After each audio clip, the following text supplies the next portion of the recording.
दोस्तों, मेरा नाम प्रिया है और घर में मुझे सभी पिया कहकर बुलाते हैं। हम सिर्फ दो ही बहनें हैं, जिसमें मेरी बड़ी बहन काव्या की शादी हो चुकी है। मैं दिखने में ठीक ठाक हूँ, इसीलिए जीजू का दिल मुझ पर आ गया। दिखने में तो मेरी दीदी भी कम नहीं है, लेकिन वह कहते हैं ना कि घर की मुर्गी तो दाल बराबर होती है। मैं 21 साल की हो चुकी थी, लेकिन मेरी हाइट ज्यादा नहीं बढ़ी थी, बस 5 फीट से थोड़ी सी ही ज्यादा थी, लेकिन मेरी बॉडी ठीक थी। हम यानी कि मेरे पापा, मम्मी और मैं गाँव में रहते थे तथा दीदी शहर में रहती थी, क्योंकि जीजू शेयर मार्केट और ट्रेडिंग ऐसा ही कुछ करते थे। मैं तो इसके बारे में ज्यादा नहीं जानती थी, मगर वह खूब पैसे कमाते थे। मैं जीजू के साथ फोन पर भी खूब बातें किया करती थी और वह सब कुछ बताते जो वह मेरी दीदी के साथ किया करते थे। मुझे भी उनके साथ यह बातें करके बहुत अच्छा लगता था। कभी कभार तो वह वीडियो कॉल पर मुझसे जिद करने लगते थे कि तुम्हारी भी दिखाओ ना पिया कैसी है, इसीलिए मैं उनसे वीडियो कॉल पर बात नहीं किया करती थी, क्योंकि मुझे थोड़ी हिचकिचाहट होती थी। लेकिन जीजू ने मुझे बहुत बार नाग देवता के दर्शन करवाए थे। वह बोलते कि कुछ नहीं होता पिया, तुम तो बहुत शर्माती हो, अब तुम्हारी दीदी को ही देख लो, रोज इसकी पूजा करती है। तभी मैं मुस्कुराते हुए बोलती कि बस करो जीजू, मुझे नहीं देखना। आप भी ना। सच कहूँ तो मेरा भी पूजन करवाने का बहुत मन करता था, लेकिन मैं कर भी क्या सकती थी, इसीलिए मैं फोन काट देती। एक बार जीजू ने फोन पर मुझे बहला फुसलाकर पूछ ही लिया कि पिया, क्या तुम्हारा मन नहीं करता कि तुम शादी कर लो? तो मैंने जीजू को कहा कि बहुत करता है जीजू, आखिर मैं भी तो एक लड़की ही हूँ। तो जीजू बोले कि वैसे अगर तुम चाहो तो मैं तुम्हारी ख्वाहिश को पूरा कर सकता हूँ। तो मैं बोली कि नहीं जीजू, मगर मुझे अभी शादी नहीं करनी। तो जीजू बोले कि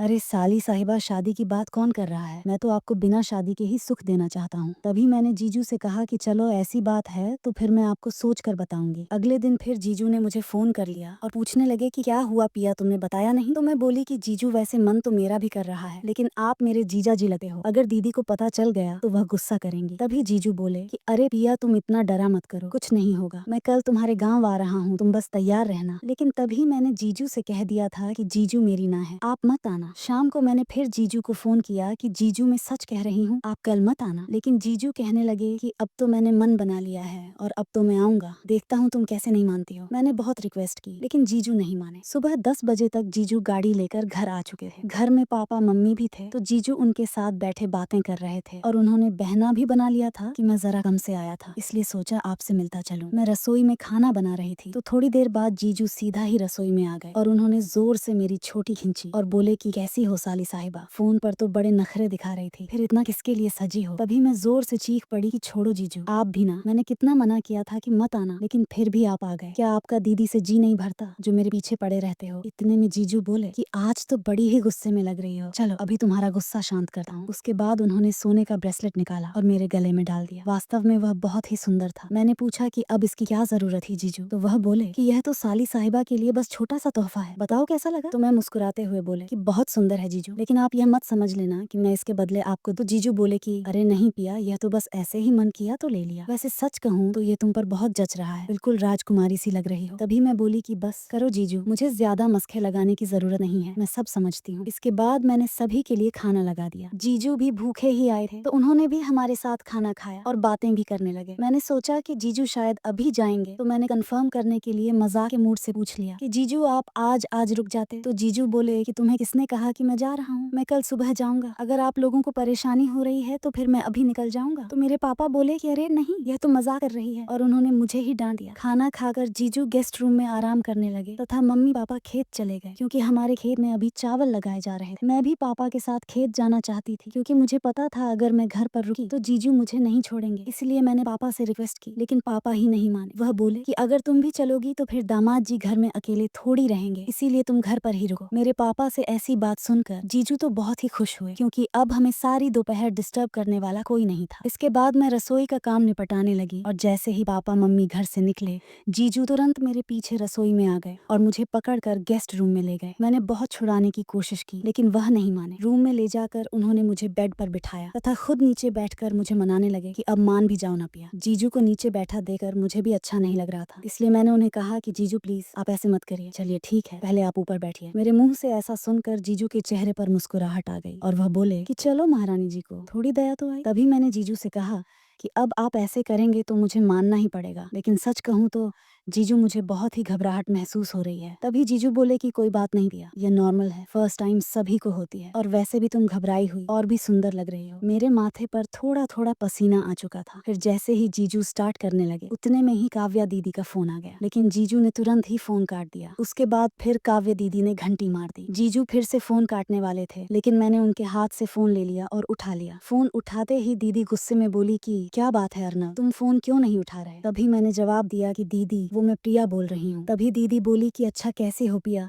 और मम्मी पापा कैसे हैं? तो मैंने दीदी को नमस्ते किया और कहा कि मैं ठीक हूँ दीदी, आप कैसी हो? तभी दीदी बोली कि मैं ठीक नहीं हूँ, इसीलिए तो फोन किया था। आज सुबह ही सीढ़ियों से उतरते वक्त मेरा पैर फिसल गया था और मैं गिर गई। इतना सुनते ही जीजू ने मेरे हाथ से फोन छीन लिया और दीदी से परेशान होकर डांटने लगे कि काव्य तुम्हें सुबह ही फोन कर देना चाहिए था ना, अब कैसी हो? ज्यादा चोट तो नहीं लगी? तुम रुको, मैं अभी 1 घंटे में ही पहुँचता हूँ। तभी दीदी बोली कि अब इतना भी परेशान होने की जरूरत नहीं है, जब कॉल करती हूँ तो उठाते नहीं हो, तुम्हें तो मेरी बिल्कुल भी फिक्र नहीं है। तो जीजू ने दीदी को सॉरी बोला और कहा कि चलो अब मुझे माफ भी कर दो रानी साहिबा, आगे से ऐसा नहीं करूंगा। तभी मैंने जीजू के हाथों से फोन ले लिया और दीदी को कहने लगी कि दीदी मुझे जीजू की शिकायत करनी है। तो दीदी बोली कि कैसी शिकायत? फिर मैंने उन्हें कहा कि ये मुझे बहुत परेशान करते हैं, हर वक्त छेड़ते रहते हैं, मैं तो इन्हें बहुत डांटी हूँ लेकिन ये मानते ही नहीं, अब आप ही समझाओ इन्हें। तब दीदी बोली कि यार जीजा साली के मामले में तो मुझे मत ही घसीटो, वैसे भी ये मुझे भी बहुत तंग करते हैं, इसीलिए इनकी आदत हो गई है। ऐसा कहते रहते उन्होंने फोन काट दिया। इतने में जीजू खड़े हो चुके थे और उन्होंने मुझसे कहा कि चलो ठीक है पिया, अब मुझे जाना होगा। तो मैंने जीजू से कहा कि अरे रुको ना, इतनी भी क्या जल्दी है, अब तो मैं भी तैयार हूँ। तो जीजू बोले कि नहीं पिया, तुम समझने की कोशिश करो, काव्या को मेरी जरूरत होगी। मैंने जीजू को बहुत समझाया कि अरे बस आधे घंटे की तो बात है ना जीजू, फिर चले जाना। लेकिन जीजू ने मेरी एक भी नहीं सुनी। तो मेरी भी आंखों में आंसू आ गए और मैंने रोनी सी आवाज में जीजू से कहा कि प्लीज जीजू। मेरी आंखों में आंसू देकर जीजू भी भावुक हो गए और बोले कि अरे पगली रो क्यों रही हो? तभी जीजू ने मुझे बेड पर बिठाया और बोले कि चलो अब मुस्कुराओ। तभी मैंने जीजू से कहा कि जीजू शायद आप नहीं जानते कि मुझे आपसे बातें करना कितना अच्छा लगता है, यह तो मैं आपको तंग करने के लिए मना करती रहती हूँ। फिर जीजू मुझे समझाते हुए बोले कि अरे मुझे पता है पगली, इसीलिए तो मैं तुम्हारी बातों का बुरा नहीं मानता। चलो ऐसा करो, तुम भी मेरे साथ चलो, इसी बहाने तुम्हारी दीदी से भी मिलाना। जीजू के मुंह से ऐसा सुनकर मेरा तो चेहरा ही खिल गया, लेकिन मैंने जीजू को कहा कि पापा नहीं जाने देंगे, उन्हें कौन कहेगा। तो जीजू बोले कि वह काव्य संभाल लेगी, तुम बस जल्दी से तैयार हो जाओ। इसके बाद मैं जल्दी से तैयार हो गई और जब जीजू ने काव्या दीदी को बताया कि मैं भी आ रही हूँ तो दीदी भी बहुत खुश हुई और उन्होंने पापा को फोन करके बोल दिया। इसके बाद मैं और जीजू शहर के लिए निकल गए। सारे रास्ते मैंने जीजू पर से नजरें नहीं हटाई। जब जीजू ने पूछा तो मैं बोली कि सच सच बताना जीजू, आप सिर्फ मेरे लिए ही गाँव आए थे क्या? तभी जीजू मुस्कुराते हुए बोले कि आया तो तुम्हारी, लेकिन किस्मत देखो तुम्ही को लेकर जा रहा हूँ। उसके बाद पता नहीं मुझे क्या हुआ, मैंने बिना सोचे समझे ही जीजू को आई लव यू बोल दिया। मेरे इतना कहते ही जीजू ने एकदम ब्रेक लगा दिए और बोले कि पिया यह तुम कैसी बातें कर रही हो, तुम अब भी बच्ची हो इसलिए तुम्हें पता नहीं है, मैं तुम्हारा जीजा लगा हूँ। तो मैं बोली कि हाँ इतना मुझे पता है, तभी मेरे आगे पीछे घूम रहे हो, मैं इतनी भी छोटी नहीं हूँ। फिर मैंने सॉरी बोलकर कहा चलो ठीक है, आज के बाद ऐसा नहीं बोलूंगी। तभी जीजू बोले कि मैं तो बस तुम्हें। फिर मैंने हाथ जोड़ते हुए कहा कि अच्छा ठीक है बाबा, आगे से नहीं करूंगी। वही रास्ते पर एक गोलगप्पे का ठेला लगा हुआ था तो मैं गोलगप्पे खाने की जिद करने लगी क्योंकि मुझे गोलगप्पे बहुत ही पसंद है। इसके बाद आधे घंटे के अंदर हम घर पहुंच गए। घर पर दीदी के साथ उनकी सहेली बैठी थी जो उन्हें अस्पताल से चेक करवा कर लाई थी। मुझे देखकर काव्या दीदी बहुत ही खुश हुई। जीजू ने जाते ही दीदी को डांट लगानी शुरू कर दी कि तुम्हें कितनी बार बोला है काव्या धीरे धीरे काम किया करो,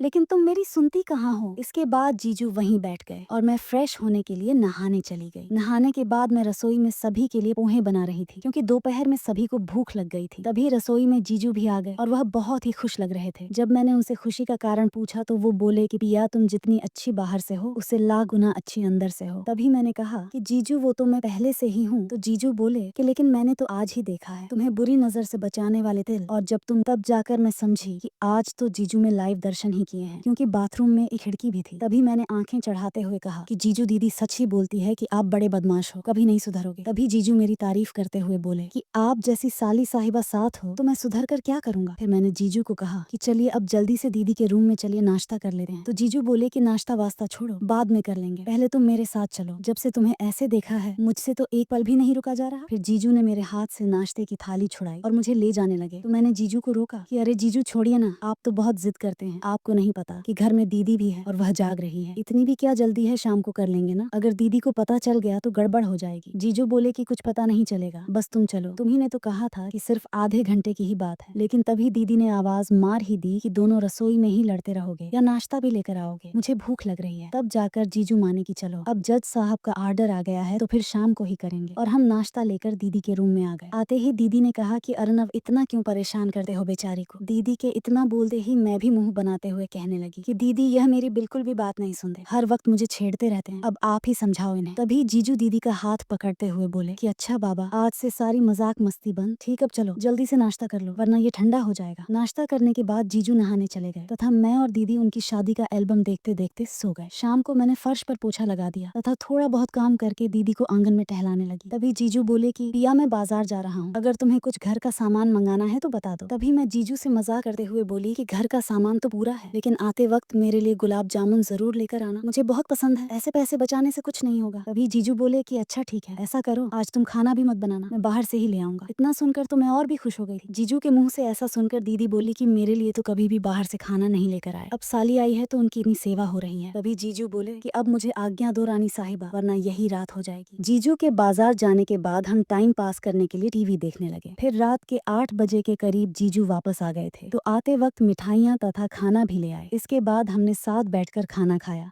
तथा जीजू ने हमें बहुत हंसाया। खाना खाने के बाद जीजू दीदी को रूम में ले गए तथा उन्हें दवाइयाँ दे दी और उनका सर दबाने लगे। जीजू के साथ बात करते करते दीदी को कब नींद आ गई पता ही नहीं चला, क्योंकि साथ में दवाइयों का असर भी था। दीदी को सुलाने के बाद जीजू मेरे कमरे में आए। मैं बैठी हुई जीजू का ही इंतजार कर रही थी। उन्हें देखकर मैं बोली कि 10 मिनट और ना आते तो मैं भी तुम्हें सोई हुई मिलती। तो जीजू बोले कि कोई बात नहीं, तुम्हें तो मैं वैसे भी जगा ही लेता। फिर वह बोले कि तुम 2 मिनट रुको, मैं तुम्हारे लिए कुछ और भी लेकर आया हूँ। ऐसा बोलकर वह रसोई में चले गए और फ्रिज में से एक बियर की बोतल लेकर आए। तो जब मैंने जीजू से पूछा कि यह क्या है तो वह बोले कि कुछ नहीं, बस स्वास्थ्य के लिए ठंडी होती है और थोड़ी सी पी लोगी तो तुम्हें घबराहट भी महसूस नहीं होगी। तभी मैंने जीजू को मना कर दिया कि नहीं जीजू, यह सब मैं नहीं पीऊंगी, अगर आपको नहीं लेनी तो मत लो, मैंने आज तक नहीं पी और पापा भी कहते हैं कि शराब तो सेहत के लिए अच्छी नहीं होती। तभी जीजू बोले कि अरे पगली, तुम कौन से जमाने में जी रही हो, यह तो बस नॉर्मल बियर है, इससे कुछ नहीं होता, और तुमने तो देखा ही होगा कि आजकल की लड़कियां भी पीती हैं। इसके बाद जीजू ने मुझे पिला ही दी। वैसे मेरी फर्स्ट टाइम थी तो थोड़ी अजीब सी लगी थी, लेकिन उसे पीने के बाद सारी घबराहट मानो उड़ गई हो। इसके बाद जीजू ने पूजा स्टार्ट कर दी। जीजू बोल रहे थे कि हवन कुंड का साइज तो बहुत छोटा है पिया। तभी मैंने जीजू से कहा कि जीजू यह तो और भी अच्छा है ना,